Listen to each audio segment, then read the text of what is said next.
เสี่ยวปีใหม่ปีนี้เฮาว่าสิไปลิ้นวังเวียงได้ไปโดดน้ำซองให้มันซื่นใจจากบาดก่อน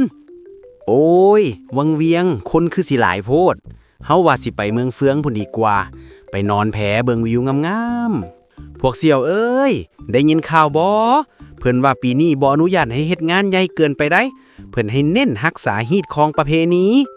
อ้าวเป็นจังซั่นซั่นบ่เซ็นเฮาสิไปเที่ยวไสดีน้อบาดนี้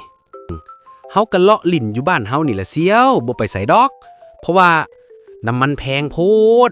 ขี่รถไปฮอดปากทางเงินในถุงก็สิเหลือแต่ค่าตำบักหุ่งนี่แหละสบายดีปีใหม่